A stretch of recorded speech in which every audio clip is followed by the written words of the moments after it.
Welcome to the mysterious site called Pumapunku, located 13,000 feet in elevation, 7 kilometers from Lake Titicaca. As you can see, it's not an exceptionally large site, and that is mainly because it has been mined and quarried for the last 1,000 years. It only received official designation in the 20th century. And so little of Pumapunku actually remains. But what remains is absolutely intriguing.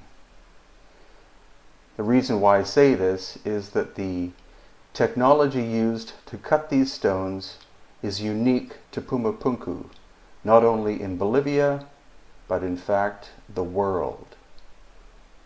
This was not a site that the Inca were involved with in terms of stonework, or even the Tiwanaku civilization. It predates all of them by several thousand years. Again, as you can see, what is left of Pumapunku is quite small, and it's located quite close to what is called Tiwanaku. But in fact, Tiwanaku and Pumapunku are the same site, just occupied by different civilizations. Right now the quadcopter, Pachacutec, is traveling north so that you can see that there's probably a lot hiding underneath the mud, and that is Lake Titicaca in the background. And now we're able to slowly move down and start to inspect some of the stones that have incredible accuracy in terms of precision stone cutting.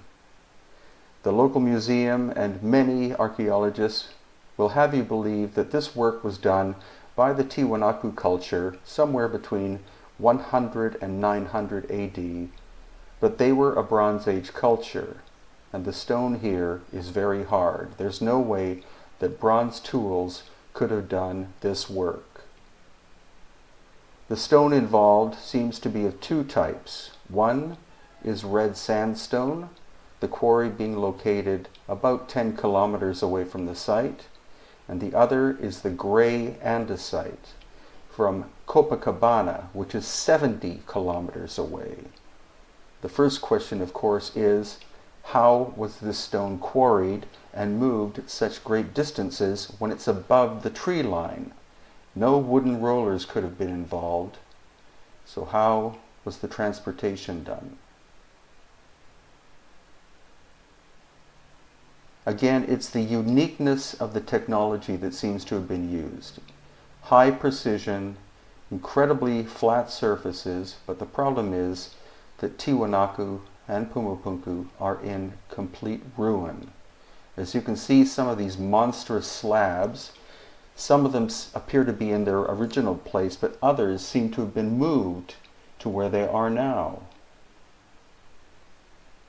And they were connected by bronze clasps seemingly poured into place, and how any so-called primitive civilization could have been able to melt and pour bronze at 13,000 feet in elevation is a complete mystery.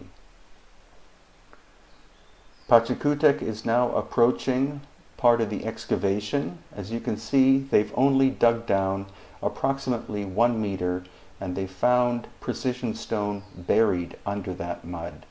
So the question is, what would happen if they dug deeper? Because there's evidence that not only quarrying was done at Pumapunku, but also that a massive mud wave, possibly from Lake Titicaca, buried the entire site, possibly as much as 10,000 or more years ago.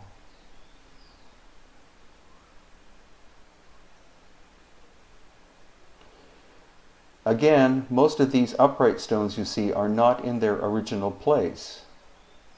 They've actually been rearranged by archaeologists.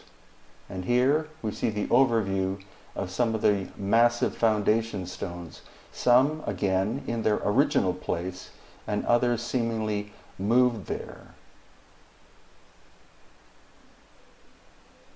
That stone is red sandstone.